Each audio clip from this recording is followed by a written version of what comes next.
नमस्कार, आप देख रहे हैं मनी सेंट्रल और मैं हूं आपके साथ Vishal Sharma. Next generation GST reforms के बाद मोदी सरकार देश के करोड़ों सरकारी कर्मचारियों को दिवाली से पहले एक नहीं बल्कि 3 तोहफे देने वाली है। देश के गरीब और मिडिल क्लास पर टैक्स का बोझ कम करने के बाद मोदी सरकार क्या बड़ा ऐलान करने वाली है, आज के मनी सेंट्रल में इसी बात को समझने की कोशिश करेंगे। पूरी चर्चा में शामिल होने के लिए हमारे साथ मौजूद हैं हमारे सहयोगी और वरिष्ठ आर्थिक पत्रकार प्रवीण शर्मा। सर, आपका मनी सेंट्रल में बहुत स्वागत है। धन्यवाद विशाल। इस बार की दिवाली केंद्रीय कर्मचारियों और पेंशनर्स के लिए खास होने वाली है, क्योंकि मोदी सरकार 2 नहीं बल्कि 3 बड़ी खुशखबरी जो है देने वाली है। सरकार के पिटारे में क्या कुछ खास रहने वाला है? 8वें वेतन आयोग की गाड़ी आगे बढ़ेगी या नहीं? डीए में 2% की बढ़ोतरी होगी या 4 की? जानने और समझने की कोशिश करेंगे। इसके अलावा आज चर्चा करेंगे डोनाल्ड ट्रंप के नए टैरिफ बम की। अमेरिकी राष्ट्रपति डोनाल्ड ट्रंप ने एक और टैरिफ बम दुनिया पर फोड़ दिया। इस टैरिफ से सबसे ज्यादा नुकसान उन देशों को होगा जो अमेरिका को सबसे ज्यादा फार्मा प्रोडक्ट्स एक्सपोर्ट करते हैं। साथ ही furniture, kitchen cabinet, heavy truck exports करने वालों को भी नुकसान होगा। इन सभी सामानों पर ट्रंप ने अलग अलग टैरिफ बढ़ाया है। कहा जा रहा है कि ट्रंप के इस कदम से अमेरिका में डोमेस्टिक मैन्युफैक्चरिंग बढ़ेगी, लेकिन भारत जो जेनरिक दवाइयों का दुनिया में सबसे बड़ा निर्यातक है, उसका क्या होगा? इस बात को भी प्रवीण सर से समझने की कोशिश करेंगे। और अंतिम में चर्चा करेंगे छोटी गाड़ियों के लिए आई बड़ी खुशखबरी की। सरकार ने नए कैफ नियमों में ढील देकर छोटे वाहनों, हाइब्रिड और फ्लेक्स फ्यूल गाड़ियों को बड़ी राहत दी है। अब न सिर्फ ग्राहकों की जेब पर बोझ जो है वो कम होगा, बल्कि ऑटो कंपनियों को भी स्ट्रिक्ट एमिशंस रेगुलेशंस को भी मानने में आसानी होगी। कैफे 3 नियम क्या है? किन गाड़ियों को फायदा मिलेगा, किसे नुकसान होगा, ऑटो कंपनियों पर ओवरऑल क्या असर पड़ने वाला है, पूरी पड़ताल करेंगे एकदम आसान भाषा। तो चलिए बिना देर किए फटाफट करते हैं मनी सेंट्रल की शुरुआत। मोदी सरकार ने देशवासियों को दिवाली का तोहफा देने का अपना वादा पहले ही पूरा कर लिया है। केंद्र ने 22 सितंबर से नए जीएसटी सुधारों को लागू किया है, जिससे लगभग 300 से अधिक प्रोडक्ट्स की जो कीमतें हैं वो सस्ती हो गई और मिडिल क्लास को बड़ी राहत मिली। अब सरकार दिवाली से पहले अपने कर्मचारियों को बड़ा तोहफा देने की तैयारी। केंद्र सरकार के कर्मचारियों को 8वें वेतन आयोग का गठन, महंगाई भत्ते में बढ़ोतरी यानी डीए हाइक और दिवाली बोनस जैसी कई खुशियां जो है मिल सकती है। प्रवीण सर, विस्तार से बताइए क्या है सरकार के खजाने में? नहीं, देखिए विशाल, इस बात का हम लोग अब से 2-3 दिन पहले का जब मनी सेंट्रल किया था, कुछ दिन पहले का, उसमें हमने इस बात को लेके कहा था कि जो सरकार जीएसटी की कटौती के बाद और उसके बाद जब सरकार ने कैबिनेट के फैसले लिए, तो कैबिनेट के फैसले में सरकार ने रेलवे कर्मचारियों के लिए 78 डेज का जो बोनस जारी किया। और उसके बाद मैंने ये कहा था कि ये इसी फेस्टिव सीजन के आने से पहले यानी दिवाली से पहले सरकार 8वें वेतन आयोग का भी ऐलान कर सकती है, सरकार डीए की जो बढ़ोतरी है उसका भी ऐलान कर सकती है। कुछ और एक्स्ट्रा बोनस भी मिलेगा क्या सर? बिल्कुल। और अब जो तीसरी चीज़ आ रही है वो ये भी माना जा रहा है कि सरकार ने जिस तरह से रेलवे कर्मचारियों को बोनस दिया, इसी तरीके से एक बोनस बाकी के केंद्र सरकार के कर्मचारियों को सरकार दे सकती है। तो एक ये बड़ी खुशखबरी है देश के जो करोड़ों आप मान लीजिए कि जो पेंशनर्स हैं और केंद्र सरकार के कर्मचारी हैं जो 8वें वेतन आयोग का इंतजार कर रहे थे। बार बार ये लग रहा था कि क्या अब आंदोलन होंगे, किस तरह से इस पर गाड़ी आगे बढ़ेगी। उसमें सरकार अब दिवाली से पहले टर्म्स ऑफ रेफरेंस भी जारी कर सकती है, आयोग के सदस्यों का भी नाम जारी कर सकती है, क्योंकि सबको लागू करने के लिए सरकार के पास अब ज़्यादा वक्त विशाल नहीं है। सर, कल प्रधानमंत्री मोदी जी का जो संबोधन था नोएडा में, उसमें उन्होंने कई बातें बताई। कहा कि आगे भी जो है जीएसटी जो रिफॉर्म्स है वो जारी रहेंगे और आगे भी बहुत कई लेवल के सुधार जो हैं वो देखने को मिलेगा। तो क्या इसी को कंटिन्यूअस जो है अप्रोच वो हम लोग समझ रहे हैं कि क्या अब 8वें वेतन आयोग का भी जल्दी जो है ऐलान किया जा सकता है और तमाम जो चीज़ें हैं वो जो रखी हुई हैं पैक्ट, जिसको लेकर कहा जा रहा है कि रसाकसी है, आंदोलन अब कर सकते हैं, अब इसीलिए सरकार भी अब चाह रही है कि जल्दी जल्दी सब पटारा खोल दिया जाए? हाँ, यही असल में वजह है कि सरकार अब किसी तरह से जो ग्रोथ का इंजन है उसमें फ्यूल डालने में एक तरह से पूरी तरह से मुस्तैदी से काम कर रही है।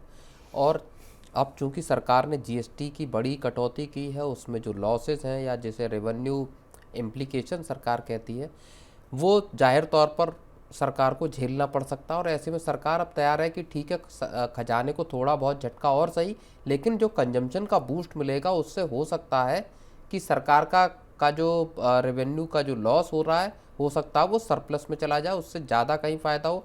और ऐसे में सरकार फिर जो केंद्र सरकार के कर्मचारी, जो कि देखिए, या तो सरकार 8वें वेतन आयोग का ऐलान नहीं करती, जिसको पिछले साल दिसंबर तक सरकार कह रही थी कि हमारा इसको लाने का अभी कोई इरादा नहीं है। जी पिछले साल अगर आप दिसंबर में याद करेंगे, सरकार की तरफ से साफ कहा जा रहा था। जी उसके बाद सडनली जनवरी में 8वें वेतन आयोग का गठन होगा, ये सरकार की तरफ से ऐलान किया गया एक प्रेस ब्रीफिंग में।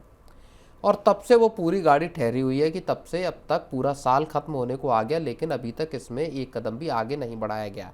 सरकार ने संसद में बयान दिए, तमाम तरीके की चीज़ें हुई, लेकिन अब मुझको लगता है चूंकि अगले साल की शुरुआत से इसको इम्प्लीमेंट किया जाना है, तो उसके पहले सरकार को लेके तो आना ही पड़ेगा।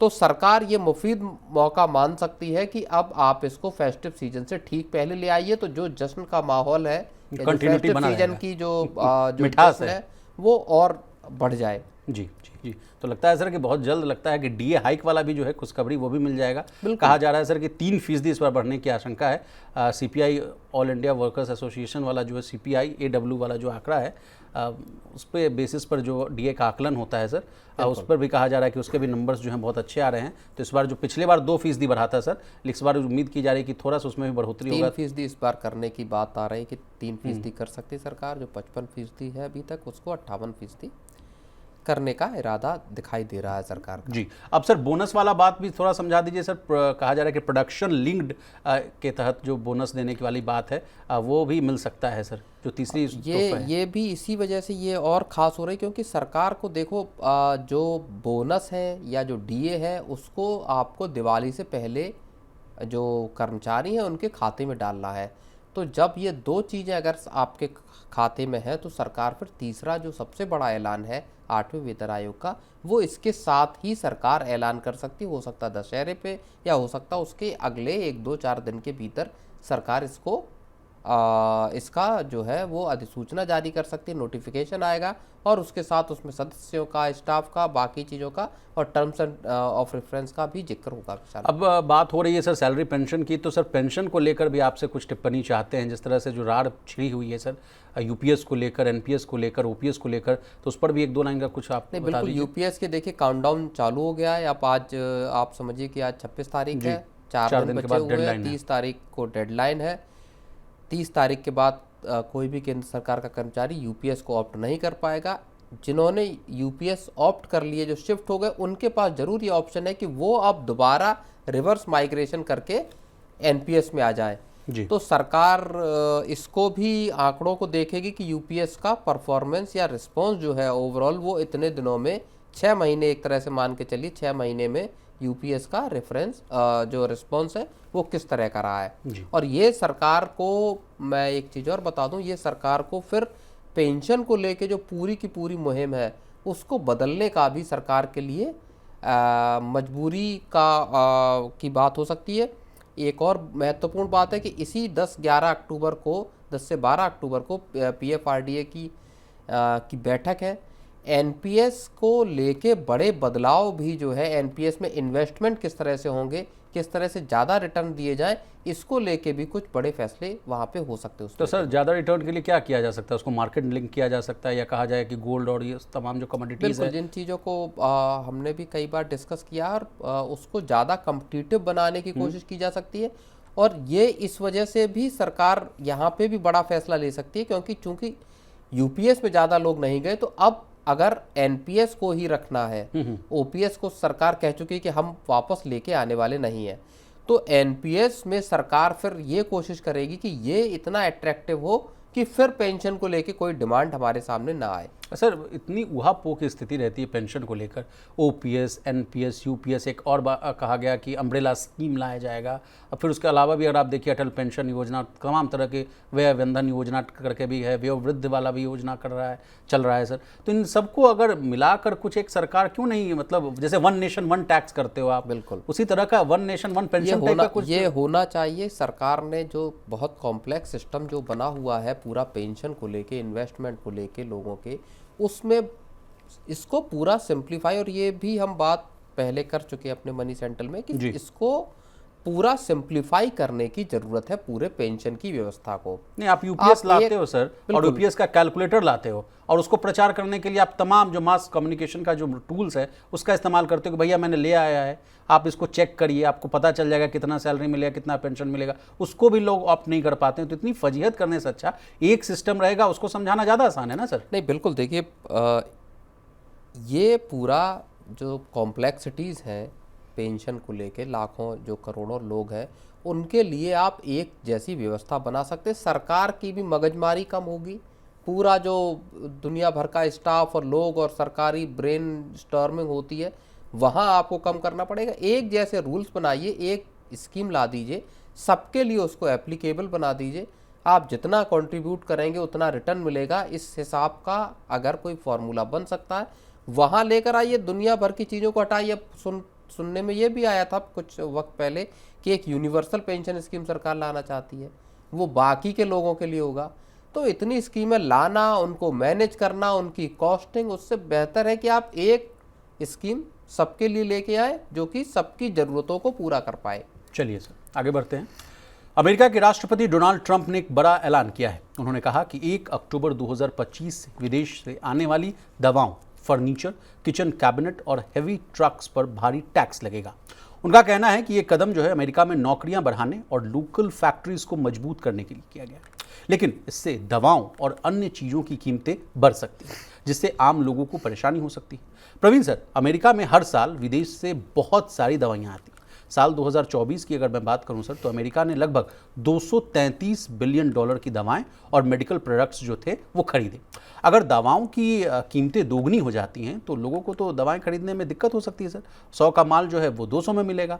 अस्पताल और हेल्थ सर्विसेज भी महंगी हो जाएंगी। आम लोगों की जेब पर इसका बहुत बुरा असर पड़ेगा सर। बिल्कुल ये बात है, लेकिन यहाँ एक चीज़ समझने की ज़रूरत है कि जो टैरिफ जो डबल करने की बात आई है वो पेटेंटेड ड्रग्स पे है, ब्रांडेड पेटेंटेड ड्रग्स पे है, उसमें जेनरिक ड्रग्स शामिल नहीं है। तो सर, सबसे पहले मैं आपसे समझना चाहूँगा कि ब्रांडेड वर्सेस ये जो पेटेंट दवाइयाँ और जेनरिक दवाइयाँ, इसमें क्या अंतर है सर? नहीं, जो दवाएं पेटेंटेड है, दवाओं का मामले में ये है कि एक वक्त तक जो देखिए ज़्यादातर R&D मेडिसिन के मामले में अमेरिका में हुई है। ठीक है सर। वो दवाएं जो बड़े बड़े जो आपके ये हैं फार्मा कंपनियां वो लाती हैं, तो उसमें फिर उनको पेटेंट होते हैं, उनके राइट्स होते हैं। ठीक है, ठीक कि आप इसको 30 साल तक आप इस दवा को का जेनरिक वर्जन नहीं ला सकते, या जेनरिक वर्जन अगर आप ला रहे हो तो उसकी कॉस्ट बहुत ऊंची होती है।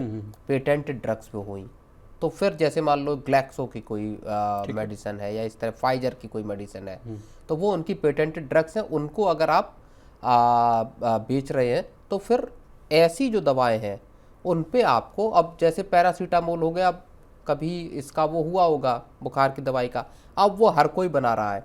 ओके। तो वो उसके सॉल्ट और बाकी एक बार आपको लाइसेंस मिल गया, उसके बाद आप उसके जेनरिक वर्जन आप बेच रहे हैं। तो सर, भारत इस कहाँ स्थान पे खड़ा है? भारत जेनरिक दवाओं में जो है वो सबसे महत्वपूर्ण स्थान भारत का है। कहा जाता है कि दुनिया में सबसे ज्यादा अगर निर्यात अगर किया जाता है जेनरिक दवाइयों का तो भारत की तरफ से किया जाता है। जेनरिक दवाएं सस्ती हैं, भारत की जरूरत को पूरा करती हैं, और दुनिया भर के जो देश हैं वो भारत से जेनरिक दवाएं करते हैं। जिस तरह से IT की सर्विसेज का एक्सपोर्ट में भारत ने एक मुकाम हासिल किया है, सेम बात आपकी जेनरिक दवाओं के लिए है।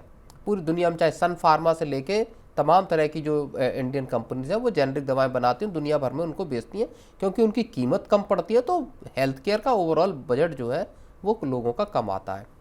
अब जो पेटेंटेड और ब्रांडेड दवाएं जो अमेरिका जाएंगी बाहर से, उन पे टैक्स लगाने की बात कर दी है, लेकिन इसके बावजूद जो है भारत की जो जेनरिक ड्रग इंडस्ट्री है या जो भारत का जो फार्मा इंडस्ट्री है उस पर इसका इम्पैक्ट पड़ सकता है, क्योंकि अमेरिका जो है वो अपने एक वहाँ के जो कानून है उसके सेक्शन 232 के तहत एक इन्वेस्टिगेशन भी कर रहा है, जिसमें इस बात को लेके है कि क्या जेनरिक दवाओं से अमेरिका को किसी तरह का नुकसान हो रहा है या नहीं जी। इसका असर जो है भारत में, जैसे सन फार्मा है, सन फार्मा का 18% तक रेवेन्यू जो सर है। मेरे पास एक आंकड़ा है, उसके बाद हम कंटिन्यू कीजिएगा। अमेरिका को देखिए, दवाइयाँ एक्सपोर्ट करने वाली जो टॉप 5 भारतीय कंपनियों की बात की जाए तो उसमें सन फार्मा है सर 12,500 करोड़ रुपए, Doctor Reddy's 10,000 crore, Cipla limited sir 6,700 crore, Lupin limited 5,850 crore, Aurobindo Pharma 5,425 crore. और यहाँ पे मैं चेतावनी दे दूं सर कि सभी जो आंकड़े हैं वो 2024 में दवा एक्सपोर्ट के हैं, और जो सोर्सेज है सर वो दवा कंपनियों की जो एनुअल रिपोर्ट है उसके आधार पर ये डेटा निकाला गया है सर। तो ये चिंताजनक बात है सर।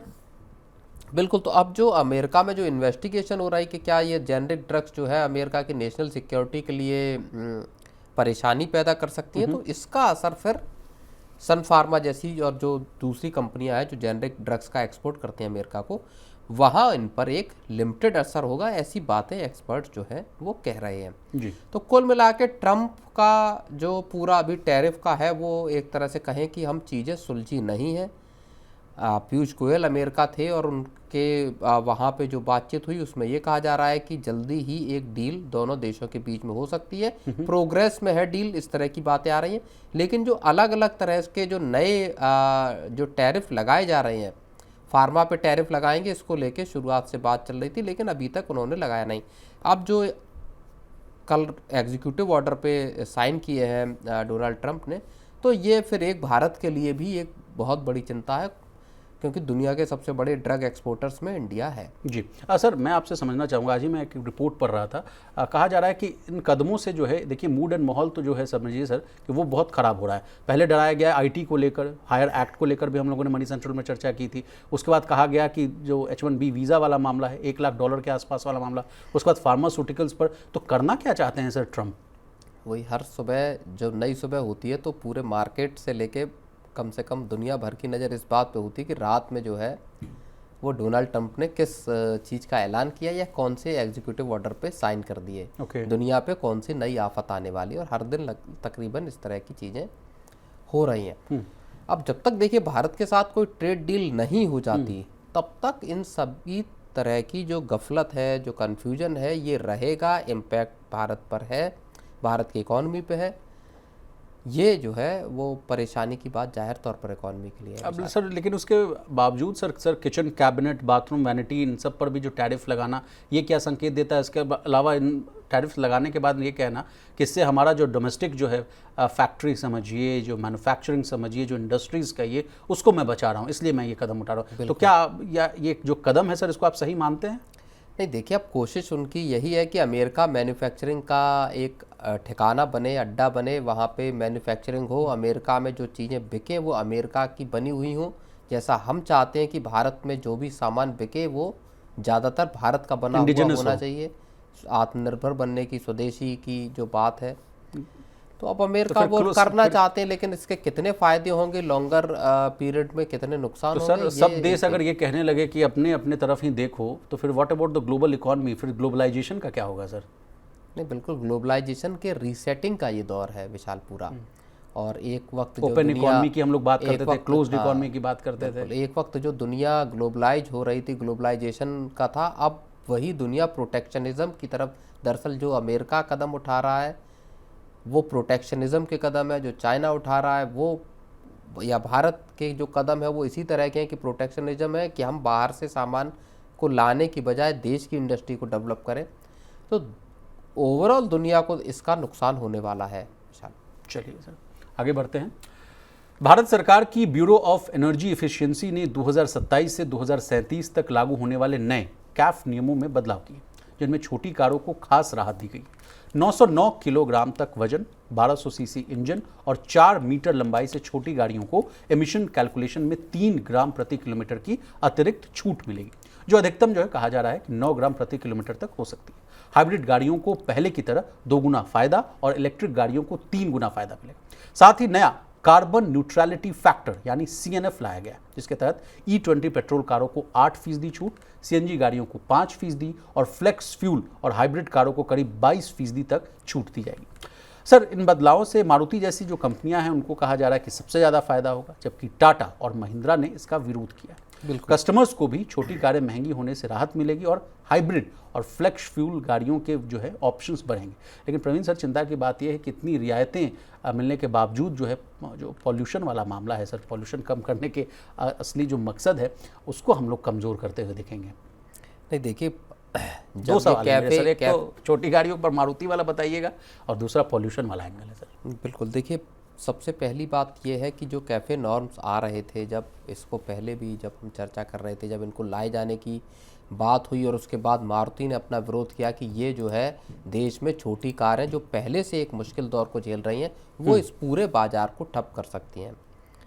और इसलिए मारुति सुजुकी ने सरकार से मांग की थी कि साहब आप इन कैफ़े नियमों में जो है रियायत दीजिए। सर माफ़ी चाहूँगा, आपको मैं रोक रहा हूँ। सबसे पहले आपसे समझना चाहूँगा सर कि कैफ़े 3 नियम हैं क्या? बहुत सारे व्यूअर्स हमारे कमेंट सेक्शन में लिखते हैं, उनको भी थोड़ा आसान भाषा में समझा दीजिए। कैफ़े 3 नियम है क्या? आपने जैसे बताया कि जो एमिशन, जो कार्बन डाइऑक्साइड के एमिशन है, उसको लेके ये नॉर्म्स हैं। उसमें आपको हर गाड़ी के वेट के हिसाब से, उसके किलोमीटर रन के हिसाब से उसमें कितना जो आपका एमिशन होगा, उसको लेके ये नॉर्म है। ठीक है सर।